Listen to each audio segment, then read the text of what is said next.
Bonjour à tous et bienvenue dans cette nouvelle vidéo de déballage de boîtes pour Horror Arkham, le JCE. Aujourd'hui, dernière vidéo sur les cartes de la classe mystique de la boîte Le Festin de Hemlock Vale. Aujourd'hui, on voit une carte plus les deux cartes qui lui sont attachées. La carte en question, c'est le Sceau des Anciens. Un événement de niveau 5, c'est la seule carte mystique de niveau 5 de la boîte d'ailleurs, qui coûte 0, qui a les traits sort, pacte, béni et maudit, rapide, à jouer après la fin d'un test de compétence dans votre lieu au cours duquel au moins 2 pions maudits ou 2 pions bénis ont été révélés. Si 2 pions maudits ont été révélés, cherche un exemplaire du serviteur d'airain parmi vos cartes liées et mettez-le en jeu. Si 2 pions bénis ont été révélés, cherchez le gardien de la clé parmi vos cartes liées et mettez-le en jeu. Si 2 pions maudits et 2 pions bénis ont été révélés, faites les deux à la place, retirez le sceau des anciens de la partie. Donc cette carte-là, elle nécessite que certains pions... Alors 3 possibilités, soit 2 pions bénis, enfin au moins 2 pions bénis, soit au moins 2 pions maudits, soit au moins 2 pions bénis et au moins 2 pions maudits. Donc c'est rapide, ça coûte pas d'action, il y a cette condition là, et ça vous permet d'aller chercher une carte qui lui est attachée, et la mettre en jeu. Et ensuite cet exemplaire là est retiré de la partie, mais on a toujours le deuxième. Alors Trésor, on peut le tutorer avec l'Initios Arcanes. Béni et maudit, ça entrera dans certains decks, je crois. Honnêtement, les cartes qui ont les traits bénis et maudits, je vérifie jamais en quoi ça influe, parce que généralement, ce qui m'importe le plus, c'est ce que ça nécessite comme pion béni ou comme pion maudit, et comment ça s'articule. Qu'est-ce qu'on en tire, qu'est-ce qu'on fait comme combo. Comme ça nécessite d'avoir au moins 2 pions révélés pendant un test, et ça incite à... Enfin, 2 pions particuliers, ça incite à de la manipulation de pions du chaos, donc Olive McBride, je la présente plus. C'est plus facile à utiliser dans un deck Jacqueline Fine parce que elle a sa capacité qui lui permet... Alors, ça lui permet pas de révéler plus de pions, mais en choisissant un pion ou 2 pions parmi 3, ça augmente les chances qu'elle ait le béni ou le maudit, et ensuite pour le deuxième, faveur de la lune ou faveur du soleil. Donc voilà, ça c'est pour l'aspect comment je me débrouille pour jouer le sceau des anciens, voilà ces cartes-là. Alors maintenant les cartes liées, et là, le premier c'est le gardien de la clé, et je veux vérifier un truc, gardien de la clé... Ok, c'est bon, au dernier moment j'ai eu un doute, mais non, c'est bon. Gardien de la clé, un soutien, trait invocation, 4 points de santé mentale, pas de points de vie, lié au sceau des anciens. Réaction, quand un pion béni est révélé lors d'un test de compétence dans votre lieu, infligez une horreur au gardien de la clé et découvrez un indice dans votre lieu ou dans un lieu connexe. Forcé, quand le gardien de la clé devrait quitter le jeu, mettez-le de côté hors jeu. Donc, à 4 reprises maximum, vu qu'il y a 4 points de santé mentale, vous dites un pion béni a été révélé alors lors d'un test dans le lieu, donc je blesse mon gardien mais j'ai un indice sans test dans mon lieu ou dans un lieu connexe. Par contre, dès qu'il est vaincu, il devrait quitter le jeu, on le met de côté hors jeu, et il faudra jouer le deuxième exemplaire du sceau des anciens pour le remettre en jeu. Son effet ressemble à celui de l'agent de terrain, ou de Grete Wagner de niveau 3, parce qu'elle aussi, elle peut prendre l'indice dans le lieu connexe. Voilà. Par contre, point très important, le gardien de la clé, il a uniquement le trait invocation. Il n'est pas allié. Donc premier soin qui ne soigne que les investigateurs ou les alliés ne marche pas. Caroline Fern, Voilà, son signe des anciens, c'est sur les investigateurs ou les soutiens liés, donc ça ne marche pas. Donc, le gardien de la clé, vous lui infligez des horreurs pour prendre des indices, et c'est très dur de se débarrasser des horreurs pour le faire tenir dans la durée. Mais il y a quand même quelques petits trucs. Donc j'ai cherché toutes les cartes qui déplacent des horreurs, ou qui soignent les horreurs d'ailleurs, sans trop de restrictions. La carte, l'événement appelez des renforts du cycle aux confins de la Terre. Un à la fois dans l'ordre de votre choix, si vous contrôlez une carte, blablabla. Mystique, soignez une horreur sur n'importe quelle carte. Donc ça soigne le gardien de la clé. Par contre, appeler des renforts, ça le soigne d'une horreur. Donc ça va pas être très efficace. Rituel d'équilibre. Événement de niveau 5, coût 0, choisissez une option, et ce qui nous intéresse, c'est la deuxième. Retirez X pions maudits et X pions bénis de la réserve du chaos pour soigner un total de X horreurs parmi les cartes dans votre lieu. Donc là, ce que vous voulez, alors c'est compliqué, mais ce qu'il faut, c'est avoir dans le sac du chaos 3 pions bénis, 3 pions maudits, vous jouez rituel d'équilibre, vous retirez ces 3 pions bénis, vous retirez ces 3 pions maudits, vous soignez 3 horreurs du gardien de la clé. Et il vous fournira encore 3 indices par la suite.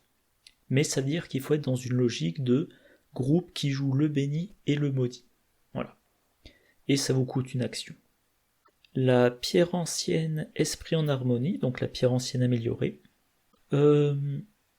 Alors, vous l'avez étudié, vous avez marqué dans votre carnet de campagne X égale...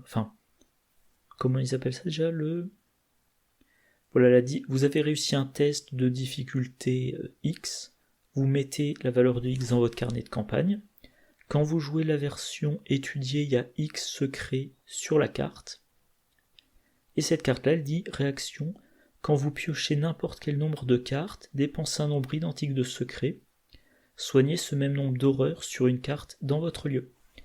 Pareil, ça soigne n'importe quelle carte, dont le gardien de la clé. Et donc, c'est en réaction, ça coûte pas d'action. Donc ce que vous allez faire, c'est... vous avez l'investigateur qui a le gardien, qui l'utilise dès que possible pour récupérer des indices. Il n'y a pas besoin de l'incliner d'ailleurs. Donc voilà, le gardien de la clé, il s'inflige des horreurs pour prendre des indices. Et à côté de ça, il y a l'autre investigateur qui a la pierre ancienne en jeu. Dès qu'il pioche une carte, ou plusieurs cartes, il dit bah voilà, tu peux retirer autant d'horreurs de ton gardien de la clé. Et si cet investigateur-là a de la recharge en secret, fil d'Ariane, de la fiction à la réalité, étudiant énigmatique ou autre, révélation stupéfiante, et ben pierre ancienne est rechargée régulièrement et utilisée régulièrement, et vous maintenez le gardien de la clé en vie pour avoir plein d'indices sans test. Et peut-être plus simple, l'engagement solennel. Donc vous avez un investigateur qui joue le sceau des anciens pour mettre en jeu le gardien de la clé. L'autre investigateur joue l'engagement solennel. Il met en jeu l'engagement solennel sous le contrôle du premier investigateur. Et cet investigateur-là, une fois par round, il déplace une horreur du gardien de la clé vers une carte contrôlée par l'investigateur qui a mis engagement solennel dans son deck. Et du coup, ça fait durer le gardien de la clé et ça vous donne, tant que vous révélez les pions bénis bien sûr, ça vous donne un indice gratuit, enfin un indice sans test par round. Voilà. Deuxième carte, attachée, le serviteur des reins. C'est un peu le même principe, sauf que lui il a 4 points de vie, et lui c'est les pions maudits. Et au passage, révéler 2 pions bénis fait mettre en jeu l'invocation qui utilise les pions bénis. Donc vous pouvez vous spécialiser dans les pions bénis ou les pions maudits, et utiliser le sceau des anciens. Vous n'êtes pas obligé de mélanger les deux. Voilà. Donc serviteur d'airain, quand un pion maudit est révélé lors d'un test de compétence dans votre lieu, infligez 1 dégât au serviteur d'airain et 2 dégâts à un ennemi dans votre lieu ou dans un lieu connexe. Forcé, quand il devrait quitter le jeu, mettez-le de côté hors jeu. Donc il a un peu l'effet du flic en patrouille. Et puis ça a plein de similitudes. Alors, l'effet du flic en patrouille, sauf qu'il fait les dégâts 2 par 2 et qui peut cibler les lieux connexes. Comme l'autre, on peut pas le soigner avec premier soin, on peut pas le soigner avec Vincent Lee. Pour le soigner, on a l'ouvrage interdit version sombre connaissance. Donc c'est une carte étudiée pour 4 actions, moins 1 pour chaque groupe de 4 cartes dans la main, jusqu'à un minimum d'une action. On déplace 1 dégât d'une carte joueur dans le lieu vers un ennemi dans le lieu. Donc, investigateur A avec serviteur d'airain, investigateur B avec le livre. L'investigateur A, un investigateur pioche un pion maudit. L'investigateur A inflige 1 dégât au serviteur d'airain pour infliger 2 dégâts à un ennemi dans le lieu ou dans un lieu connexe. Et quand les 2 investigateurs sont dans le lieu de cet ennemi, l'investigateur B dit « Je dépense une action », idéalement une action, mais potentiellement 2 ou 3, ou 4, pour déplacer 1 dégât du serviteur d'airain vers cet ennemi. Donc au total, en une action, on a fait 3 dégâts sans test à l'ennemi. Et ça ignore les distances, ça ignore les ripostes. Non, ça va. J'ai l'impression que le débit ralentissait, mais non. Je pense que ça marche encore bien. Bon. Du coup, j'ai perdu le fil. Bon, voilà. Donc j'ai dit ce que j'avais à dire sur les 2 invocations. Donc, on va un petit peu revoir la logique. Vous faites un deck béni ou maudit ou béni et maudit. À un moment, vous révélez 2 pions d'un type, ou 2 pions de l'autre type, ou 2 pions de chaque type. Ça vous permet d'avoir une invocation, ou l'autre invocation, ou les 2 invocations. Et maintenant, ce que vous voulez, c'est piocher régulièrement les pions bénis ou les pions maudits pour avoir des indices sans test, ou pour avoir des dégâts sans test, ou les 2. Alors, qu'est-ce que vous faites dans votre deck ? Vous pouvez mettre, si vous visez les pions bénis, il faut que vous ou un autre investigateur ait le traité sacré, parce que le traité sacré vous permet que quand vous révélez des pions bénis, vous ne résolvez, alors une fois par round, vu qu'il faut incliner le traité sacré, vous dites « je remets dans le sac du chaos tous les pions bénis que je ne veux pas ». Donc par exemple, si vous ne révélez qu'un pion béni et que vous n'en avez pas besoin, vous le remettez dans le sac du chaos, pour qu'il reste un maximum de pions bénis dans le sac du chaos. Si vous en révélez 3, vous dites, il y en a un que je remets, comme ça j'en ai résolu 2, et ces 2, ça me permet de jouer le sceau des anciens et d'aller chercher le gardien de la clé. Voilà. L'antique traité, toujours si vous voulez l'effet béni, l'antique traité, il va vous permettre, vous sortez un pion béni, vous dites stop, je m'arrête là, je considère donc que j'ai pioché un +2. Alors comme je résous ce pion béni, je le sors du sac du chaos, mais je ne sors pas d'autres pions, donc pareil, je limite le risque de sortir trop de pions bénis, parce que les pions bénis, je veux qu'ils restent dans le sac du chaos, pour l'effet du gardien de la clé. Bénédiction d'Isis, même logique. J'ai révélé 2 pions bénis. Hop, stop. Le deuxième pion béni, je considère que c'est un signe des anciens. Et les 2 pions bénis, je les remets dans le sac du chaos. Même logique si vous jouez les pions maudits. La malédiction millénaire. Alors, quand même, les traités... si vous êtes dans une logique... si vous êtes dans une logique d'utiliser les pions maudits, le traité blasphématoire, il vous permet de considérer le modificateur du pion maudit comme un +1.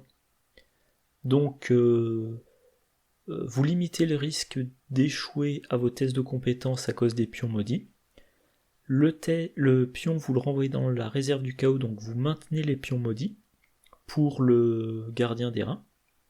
Voilà. Le faux traité, alors lui, vous révélez un pion maudit, il devrait vous faire échouer, ou alors vous n'avez pas besoin de l'effet du gardien des reins. C'est bien ça, gardien des reins? Serviteur des reins. Vous n'avez pas besoin du serviteur des reins, donc vous remettez le pion maudit pour le conserver jusqu'au moment où vous en avez besoin. Voilà. Malédiction millénaire, vous révélez 2 pions maudits. Vous traitez le deuxième pion maudit comme un pion qui a priori n'est pas trop gênant, et vous remettez les 2 pions maudits dans le sac du chaos pour avoir un maximum de pions maudits dans le sac du chaos. Voilà. L'alien Cosima Bati, vous le jouez, vous choisissez soit béni, soit maudit, et quand un investigateur dans le lieu révèle un cultiste, une tablette ou une chose ancienne, vous inclinez une Cosima Bati et vous dites, ben non, à la place, je résous. Alors, il faut que le pion soit dans la réserve du chaos, mais vous dites, je résous à la place un béni ou un maudit, et donc je déclenche le gardien de la clé ou le serviteur des reins. Un autre investigateur, si vous jouez pas en solo, a quand même tout intérêt à jouer l'engagement solennel pour déplacer les dégâts ou les horreurs de l'invocation vers une de ces cartes pour continuer à utiliser l'invocation. Voilà. L'idée c'est que quand même, vous allez dépenser 10 XP pour mettre 2 copies du Sceau des Anciens dans votre deck. Si vous pouvez avoir plus que 4 indices ou plus que 4 x 2 dégâts, c'est largement mieux. Voilà. Alors, ces dégâts-là, ces dégâts ou ces horreurs, ça peut aller pour les horreurs sur Peter Sylvestre qui se soigne automatiquement, ou sur Jessica Hyde pour les dégâts, elle se soigne automatiquement, d'un dégât par round. Ou alors, il faut qu'il y ait le binôme qui joue Caroline Fern pour les horreurs, ou Vincent Lee pour les dégâts. Sachant que Caroline Fern, elle est gardien, donc elle a accès à des cartes qui génèrent du béni, et elle a accès à la bénédiction d'Isis. Et son signe des anciens va soigner l'horreur, l'horreur transférée depuis le gardien de la clé. Vincent Lee, lui, comme il est chercheur, il va pouvoir générer des pions maudits. Bon, par contre, il n'a pas accès à la malédiction millénaire. Voilà.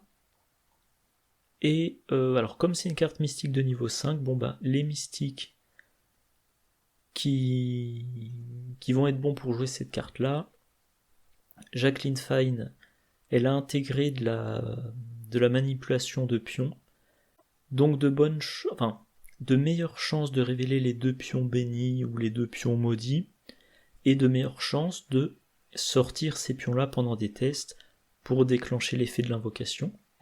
Jim Culver, alors lui il ne fait pas de manipulation de pions, mais il incite à prendre des cartes qu'ils font, et lui il incite à jouer les pions maudits transformés en crâne avec la malédiction millénaire. Voilà. Ou alors Père Matteo, lui il incite à faire de la manipulation de pions pour transformer les pions bénis en signe des anciens avec la bénédiction d'Isis. Et derrière, le signe des anciens lui fait une réussite automatique avec bonus. Donc, voilà, mettons que vous jouez Père Matteo en tant qu'enquêteur. Vous jouez lire les signes de niveau 2. que je prends un bon exemple. Voilà, vous jouez lire les signes de niveau 2. Vous dites, j'utilise Olive McBride de niveau 2. Je pioche 4 pions. Je résous le... Allez, je sais pas, je dis n'importe quoi. Je résous le pion béni. Je résous le -8. Avec le pion béni, je dois piocher un autre pion. Je prends un pion qui est scellé sur la faveur du soleil. J'utilise bénédiction d'Isis. Je dis, j'annule le deuxième pion béni. Je considère comme un signe des anciens. Signe des anciens, donc réussite automatique. Donc 2 indices avec lire les signes. Fin du tour, lire les signes remontera dans ma main. Je vais choisir, je sais pas moi, de piocher une carte et gagner une ressource. Comme un pion béni a été révélé, j'inflige une horreur au gardien de la clé. Ça me donne un indice, dans mon lieu ou dans un lieu connexe. Les 2 pions bénis sont retournés dans le sac du chaos. Voilà, je crois que j'ai fait le bilan de tout ce qu'on gagnait de ce test-là. Voilà. Donc le petit résumé. Sceau des anciens, c'est extrêmement puissant, je trouve, mais il va falloir vraiment comboter à fond.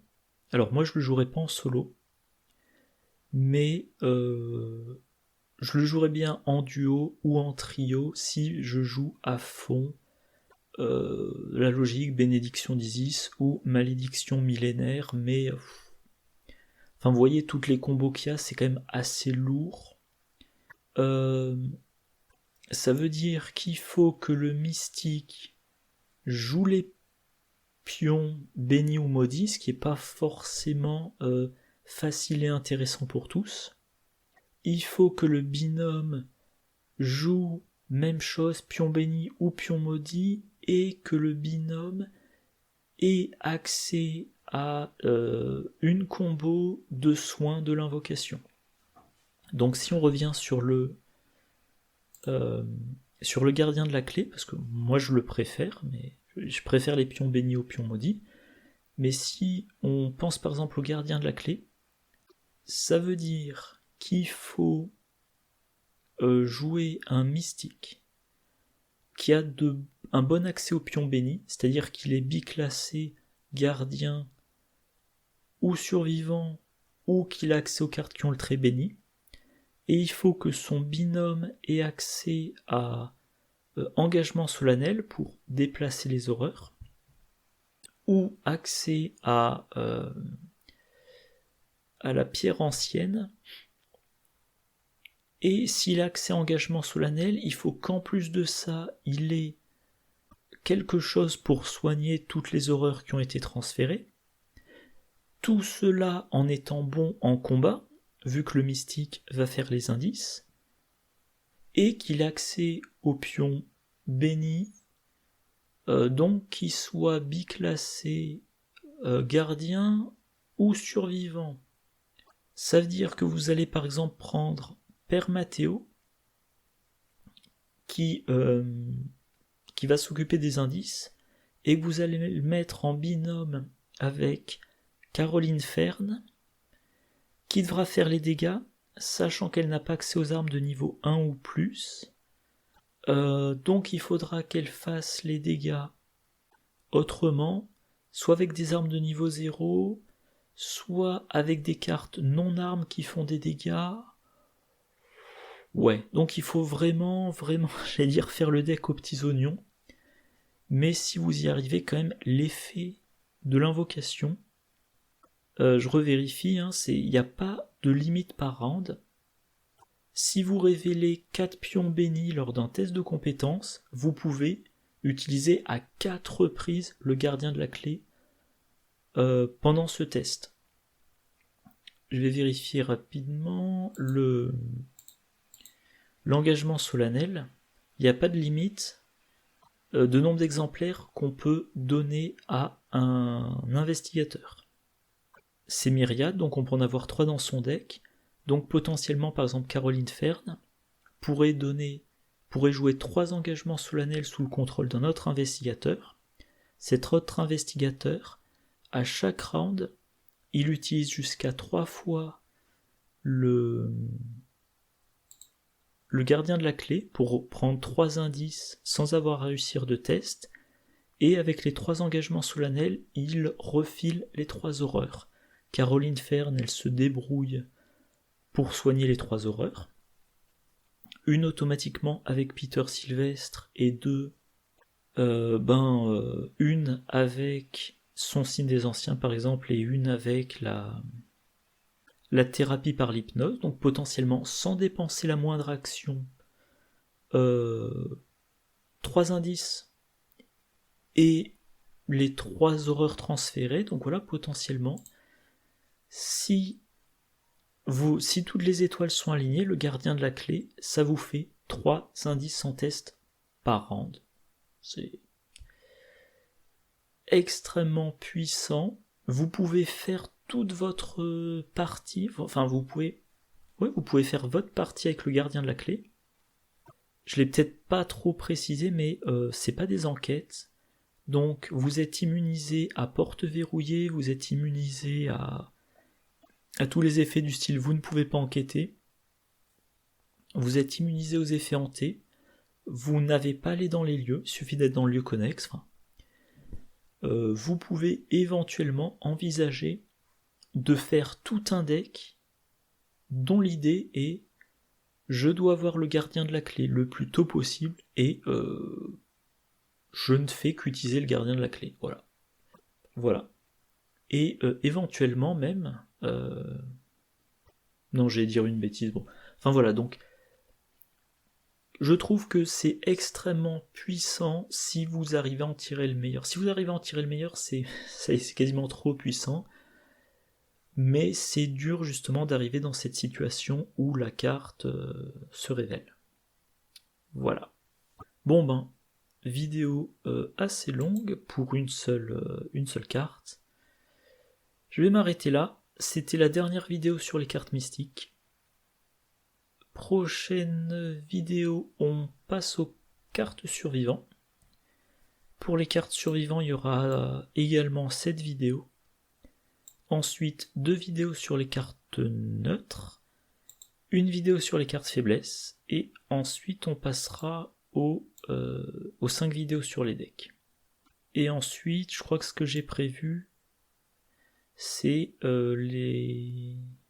5 vidéos pour les investigateurs parallèles, si je change pas d'opinion d'ici là. En tout cas, moi, je vous souhaite une bonne journée, une bonne soirée, de bonnes parties, et je vous dis à la prochaine. Au revoir.